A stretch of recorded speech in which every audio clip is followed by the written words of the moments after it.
সবচেয়ে ভারী satellite launch ইসরোর 4000 কেজিরও বেশি ওজনের স্যাটেলাইট, যার নাম CMS-03। রবিবার বিকেলে এই স্যাটেলাইট ভারতের মাটি থেকে যাবে জিটিওতে।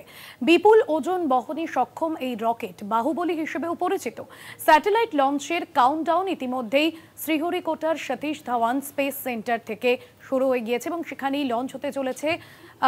MVM-3 রকেটের মাধ্যমে লঞ্চ করা হবে CMS-3, একটি মাল্টি ব্র্যান্ড কমিউনিকেশন স্যাটেলাইট, এবং এই সংক্রান্ত পরিষেবার জন্যই এই স্যাটেলাইট লঞ্চ করছে ইসরো।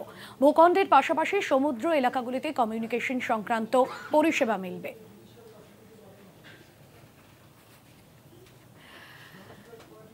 এই নিয়ে জানবো বিস্তারিত, আমার সহকর্মী ঋষিকেশ ব্যানার্জি রয়েছেন নিউজরুম থেকে।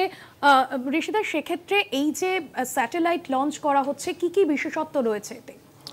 একদমই, দেখো, এই স্যাটেলাইট 5:26 নাগাদ এই উপগ্রহ লঞ্চ করা হবে বা উৎক্ষেপণ করা হবে বলে জানা যাচ্ছে। এবং যেমনটা তুমি বললে যে রকেটকে বাহুবলী বলা হচ্ছে, কেন বাহুবলী বলা হচ্ছে? কারণ এই যে উপগ্রহটি, এই উপগ্রহটির ওজনই হচ্ছে 4410 কেজি, CMS-3 যে উপগ্রহটি। এবং এই এত ভারী ওজনের উপগ্রহকে মহাকাশে পাঠানোর জন্য এই রকেটটি ব্যবহার করা হচ্ছে এবং এই রকেটের মাধ্যমে ভারতের মাটি থেকে জিওসিনক্রোনাস ট্রান্সফার অরবিটে এই উপগ্রহটাকে প্রতিস্থাপন করা হবে। LVM-3M5 রকেটে করে 5:26 নাগাদ এই রকেটের মাধ্যমে উৎক্ষেপণ করা হবে, যার কাউন্টডাউন 24 ঘন্টা আগে থেকে, অর্থাৎ গতকাল 5:26 থেকে শুরু হয়ে গিয়েছে।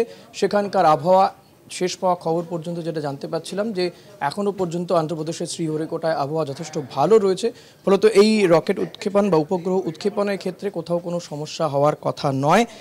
ইসরো যেটা মনে করছে যে এই উপগ্রহর মাধ্যমে মহাসাগরীয় যে সমস্ত তথ্য, সেই তথ্য পেতে এই উপগ্রহ সাহায্য করবে এবং এর ফলে ভারতীয় নেভি তারা যথেষ্ট উপকৃত হবে বলে মনে করা হচ্ছে। ভাস্বতী, একদমই ধন্যবাদ জানাবো ঋষিকেশ।